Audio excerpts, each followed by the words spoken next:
There are not two sides to bigotry, and there are not two sides to hatred. And if you choose to march with a flag that symbolizes the slaughter of millions of people, there are not two sides to that. The only way to beat the loud and angry voices of hate is to meet them with louder and more reasonable voices.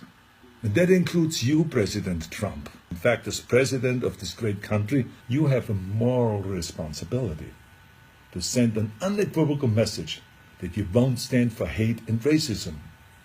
Now let me help you write your speech here a little bit. As President of the United States and as a Republican, I reject the support of white supremacists. The country that defeated Hitler's armies is no place for Nazi flags. The party of Lincoln won't stand with those who carry the battle flag of the failed Confederacy. Was that very difficult? You see, I told you.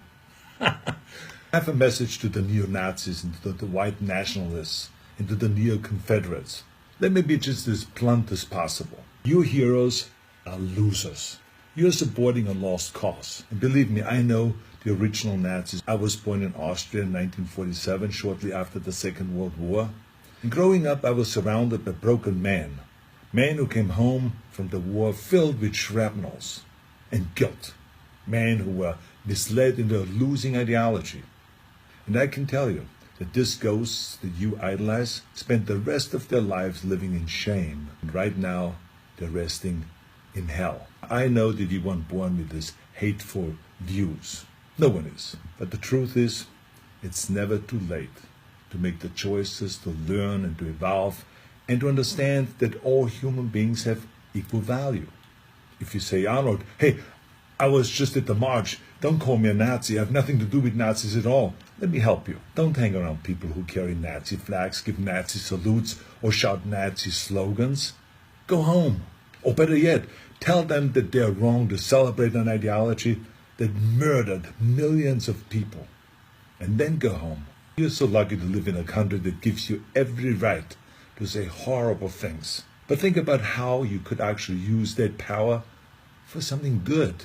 Those of you who have been silent, you must also evolve. I have learned a long time ago that the only way we can really eliminate hatred is to face it head on. It is not always comfortable, of course, but stereotypes about racism, religion, gender, anything else, they're like cancer. If you had a tumor, you wouldn't quietly hope that it slowly disappears. You would zap the shit out of it with all the chemotherapy and cut it out and try every experimental treatment until it was gone. But this is no different. I mean, this is a difficult time for our country, of course.